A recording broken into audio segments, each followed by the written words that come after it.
What is up, everyone? Welcome to episode 39 of the Java Talks. Today we have the one and only, the legend herself, Julie Kaplan. How are you doing today? I am doing very, very well. Thank you for having me here. We have to say it first, congrats on the Congressional Award Gold Medal. That must be huge. Thank you. And that was a very exciting package to receive in the mail a few weeks ago. For sure. And let's take a few steps back. What is the award? So the Congressional Award is an award granted by Congress in which they encourage the youth aged 13 to 23 to try and make themselves better people and the world a better place. What made you want to apply for that? So my older brother Max won the award in 2013, and just seeing the impact that it made on both him and the community was super duper inspiring. He encouraged me to pursue the award along with my family. So it's definitely their support that got me here. For sure. And so it's my understanding that you have to meet certain categories in order to qualify for the award: community service, physical fitness, personal development, and exploration.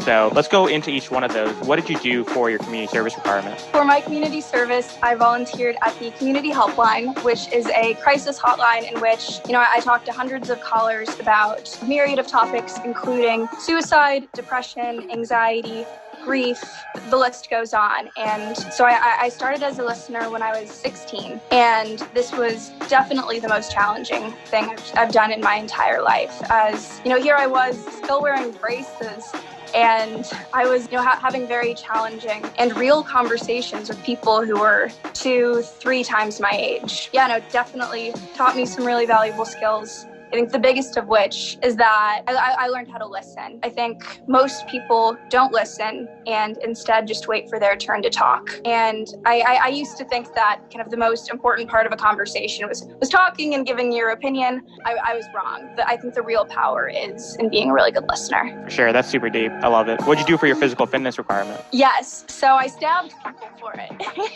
I'm a very competitive fencer, and I have been for the past 10 or so years. So for this award, I spent years focusing on my blade work and my footwork, and I would say kind of the most exciting tournament I participated in was the 2017 Summer Maccabi Games, also known as the Jewish Olympics in Israel, where I competed on behalf of Team Poland, as I'm a US and Polish dual citizen. I was the youngest athlete in Team Poland history to win a medal, so that felt pretty good, But it was pursuing this award allowed me kind of not only to compete, but to do a pretty good job. So that was the physical fitness portion. When did you first discover fencing? I discovered fencing when I was in 5th grade. My older brother, Jeffrey, so a different brother, fenced, and he took me to practice with him one day, and I fell in love with the sport. I think my mom found it a little bit concerning that my sport of choice involves stabbing other human beings, but I really, really liked how, the sport is just as strategic as it is physical, and kind of that duality was really, really fun for me and continues to be. So let's go into personal development. What did you do for that? So the personal development of this award essentially encourages you to expand your horizons by doing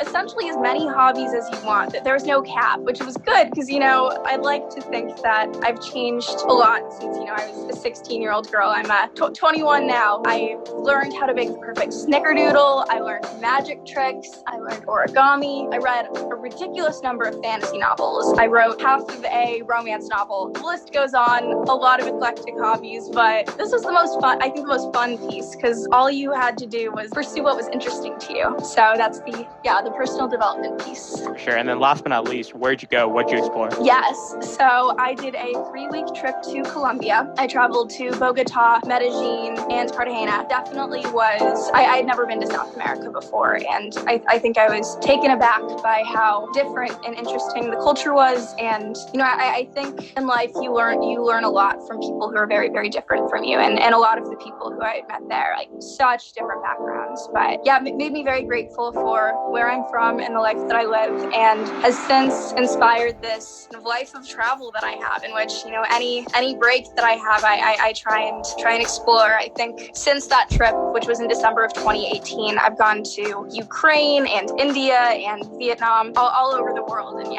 kind of this exploration piece of the award definitely encouraged that. Is exploration traveling something that you see going down the road as well? Oh, absolutely. Not this week. COVID-19 has made it pretty difficult to travel, but I think there's a lot to learn by traveling all over the world, if I'm granted the opportunity to. So I hope that the future brings that. If anyone's ever interested in, going through these requirements, going through this journey of qualifying for the award, what advice do you have for them? That's a really good question. Life can be really busy, and it's easy to get distracted from improving yourself and improving those around you. At least for me, working towards the Congressional Gold Award has made my world, and I'd like to think the world as a whole, a little bit better. Yeah, if you're watching this and you're 13 to 23 years old, I would absolutely encourage you to start working towards these goals. For sure. And then what's next for you? What's the next big obstacle? Next big obstacle? That's a really big question.